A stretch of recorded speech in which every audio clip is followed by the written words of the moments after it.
So that's the Nairobi Advent Ensemble. There are 1,000 Advent Voices for Peace as the mission. And this is as we approach the elections on August 8th. So, of course, the mission here and the message is peace, peace, peace. Now, in the studio with me, we've got Ongala Morris, who's in charge of publicity. We have Maureen Ademba, who's a chair, and Professor Thomas Achia, who's also a chair. Now, how are you intending to get this message across? Are you going to go county to county, or is this an initiative that maybe is just being held in Nairobi? Okay, so for now, because this is an initiative that we are doing for the first time, and we are not sponsored by anyone. We are actually trying to raise funds to do this thing. We are actually, this is a baby project that we are struggling to see to get succeed. It off its feet. Yes, and right now, as we are going to, as Prof is going to talk about later, we are actually appealing for more stakeholders to come on board and to join us in this process. So for this reason, we are not able to go county to county, but we are going to try as much as possible to. We are going to be in Nairobi first of all. We're going to be both indoors and inside the arenas, indoor arenas, and also outdoor. We're going to go on the road. We're going to go to slums like Kibera, Gomongo. We're going to go to the Sunken Park, Aga Khan Walk. We're going to go to several other venues during our monthly peace forums. But we are going to leverage on the power of social media in order to reach other parts of the country. So we're going to try as much as possible to use social media because we already have a very big online presence. We are on Twitter, we are on Facebook. We are going to give the handles later. Some of them are actually appearing on the screen already. We are on Facebook. We are on WhatsApp and several groups, you know. So we are going to count on social media because we know that, yes, actually, if you look at the Arab Spring, it is social media that led to the ousting of people like Hosni Mubarak and so on. So how are you going to include the politicians? Because you've mentioned that it's two-pronged here. Yes. You have, in the places you've mentioned, you know, the slums and open forums, maybe having theaters and concerts that you're going to hold. Yeah. You're mainly talking to the electorate. Yes. But you have the politicians who are the polarizers, or at least have a huge stake in terms of having peace. How are you going to include them in this conversation? Yeah, we're running at each of our forums.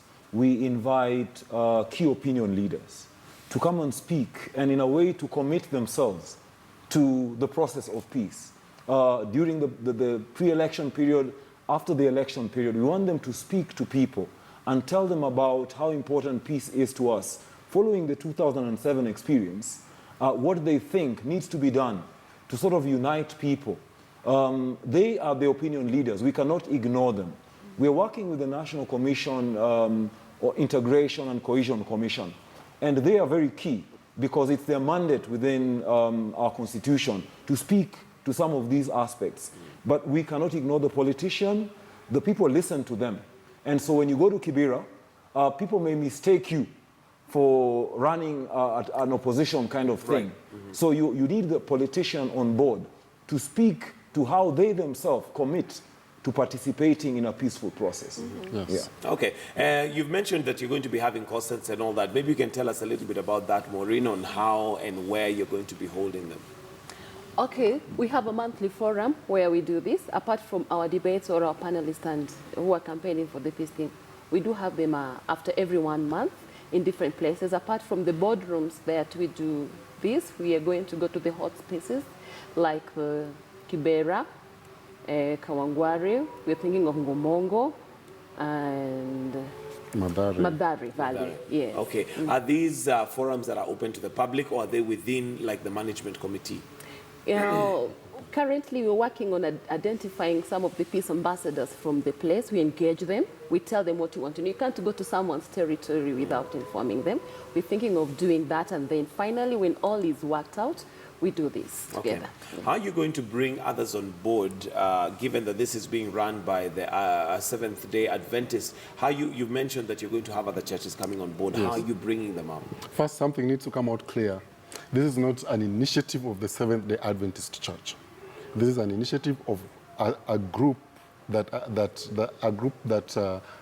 whose membership is comprised majorly of Seventh-day Adventist Church. So we are not speaking on behalf of the church per se. That should be very clear. We are speaking as a group of singers from the church. All right? Okay. Yeah, so that being clear, then your question was, sorry? I was asking how you're going to include other churches and how Yes. you're going to bring them on As board. Prof mentioned, we have already invited the Anglican Church. One of the Anglican choirs we have been invited. Actually, we've sent out invitations to different choirs, different churches and choirs. Because we are focusing on music particularly, we are not inviting churches in their entirety, but we're inviting singing groups from different churches. Yes. So we just send out letters. We've sent out letters. We've got the response has been quite good. It's only 2 months into the initiative. We have a couple months more to go before we get to July, when we're going to do our final concert, and we believe that we're going to get a good response. Okay, so And just to chip in, peace is not just a Christian thing. Right. Peace will, if peace is just messed up, it will affect the Muslim, it will affect the Christian, it will affect the woman, the man on the street, it affects all of us. Yeah. So we are really looking forward to individuals coming on board and participating. People from different religions, different races are welcome on board this because it affects all of us. It's our country. So we need to look at it. We've approached other churches that have choirs, but we're also speaking to individuals within those congregations to come on board and just participate. Add your voice. It's Voices for Peace. So add your voice. Don't sit back and say that, no, I could have done something, but I just sat back. So any Kenyan of whatever race, language, Creed. whatever, is welcome on board. Is welcome on board. Now, is this initiative going to end? You mentioned that the big concert that you're looking towards having is in July, and this is just before we have the election. What happens after the elections? Because peace is not just about an election period. I think the peace forums, the monthly peace forums will continue. We may not continue with them necessarily as monthly, but at least we'll sustain it in some form. Whether it'll be quarterly or It whatever, could be but then- quarterly, yes. But because peace is a continuous thing. Peace, as one philosopher says, is a daily, actually it's an hourly, daily, weekly, monthly, and yearly thing that we must embrace every single moment. That the moment we lose it, the center ceases to hold. So I think we are going to intensify our peace initiatives and this campaign very much towards the run-up to the election, as we build up to the D-Day of the election. But after the election, and we are hopeful that we're going to have peaceful elections, and we're hopeful that post-election we're going to be peaceful. But after that, we're intending to sustain this process. And that's why we want to bring as many stakeholders on board, because for sustainability, we cannot do it on our own as Nairobi Advent Ensemble. We have to bring government institutions like NCIC,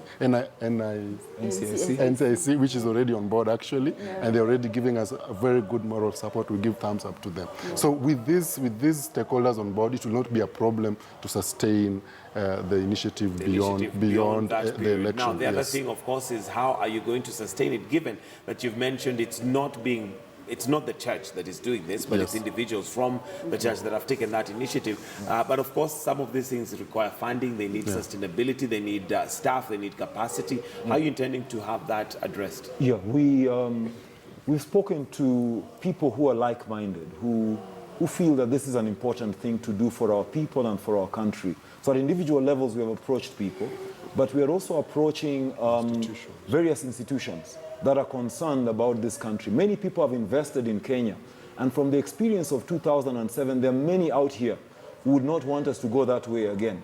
So we are speaking to various organizations out here who would be keen to see Kenya stable and the stability that we've enjoyed. We've been an island of peace, so to say, in a certain ocean that is tumultuous. So we are approaching various organizations and individuals who have good Kenya at heart to join up with us. But I think also key to us is media. I think there is nothing as powerful as media in influencing the way people think. The kind of messaging that people get on media. At the moment, we will get the politicians getting a lot of airtime. But I think we would want to invite media to start airing some of the content that we are developing and telling Kenyans that there is something else about Kenya that can be said. Okay. Yes. Yeah. Now we want to wind up and get to the choir and hear a few more of their songs. But I'll give you an opportunity also just to speak to Kenyans and what message you have for Kenya. What is it that you're telling the youth? What are you telling the politicians? And I'll give you each a chance, and maybe I'll start with you, Prof. If you just look into that camera there, and your message basically to Kenya, because I know this is something that you're doing passionately. Right. For you to come up with an initiative like this, it is something that you have at heart, that Kenya must remain at peace. So we'll start with you, Prof. Yeah, my fellow Kenyans, we live in a beautiful country. It's awesome to be Kenyan. I lived outside Kenya for 5 years, and it was amazing at how people view us as a country of great potential, a great people, great culture, and we need to unite. We are 42 tribes brought together by God's design. But I think it is time that we realize that this country is more important than our politicians, it's more important than you and I, and we need to leave this country to our children better than we found it. And I think peace is the way to go. Our value systems are things that we must have in place, and we must look up to our politicians and ask them to account for the responsibilities that we have handed unto them. We as a team want to invite you on board this Voices for Peace. Air your voice and speak to the things that we value, a country that is amazing. Thank you. Maureen, your message? Thank you. I want to speak to the mothers. We are the ones that instill values into our children. Yes. In our small boardrooms, when we're eating, when we're playing together, when we're washing, mothers, I really plead with you, talk to our children, talk to our youths, that peace is very important, because without peace, we mothers and the children are the ones that suffer most. Let's keep peace in our country. All right. Last but not least, we have Ongala. As a youth leader at the national and continental level, I believe in peace. And I want to talk to the young people of Kenya, because as Martin Luther King Jr. says, hate cannot drive out hate. And just like darkness cannot drive out darkness. So only love can drive out hate, just like only light can drive out darkness. And so we as young people in Kenya, we must rethink carefully what we want to leave to our posterity in 10, 20, 30, or 50 years to come. These politicians who are polarizing us, these guys who are giving us handouts to go and throw stones in Kondele, who are giving us handouts to go and ban barricade roads on Wayaki Way, these guys are going out. They're in their exit years. That's the truth of the matter. In 10 years, they'll all be dead, perhaps, or if not, God forbid. God forbid. God forbid. 10 years, in 10 years' time, they'll be all dead, God forbid, or they would maybe be retired or too weak to do anything. They will have passed down the mantle to us. What mantle are they passing us? Are they passing to us? And this is an intergenerational thing. Right. So we have to really think carefully what we want out of our country. Lastly, I must mention as the publicity person here that we are on social media. Our Twitter handle is Advent Ensemble. Ensemble has no E in the media, in the Twitter handle. So it is just L. So Advent Ensemble, at Advent Ensemble. We are on Facebook as Nairobi Advent Ensemble. And we use the hashtag Voices for Peace KE. We are soon going to be on YouTube because we have a couple of videos coming up that we're going to upload for you to watch and to keep spreading the message of peace. So please follow us on social media, and please use our hashtag and follow our activities monthly so that we continue doing this together. And we're going to be proud together as a country after the election when we shall have done this peacefully. And absolutely. Thank you for listening. Thank you very much, Ongala Morris, who's in charge of publicity, and Maureen Ademba, who's the chair, and also Professor Thomas Achia, chair of the Nairobi Advent Ensemble. Thank you very much for joining us this morning, and keep preaching peace. Yes. Now, we're going to finish off the show right here, so I'll sign off for now. But we have the Nairobi Advent Ensemble to take us to the top of the hour. Otherwise, from Weekend Express, we say a huge thank you. Have yourselves a wonderful Sunday and enjoy the rest of your weekend.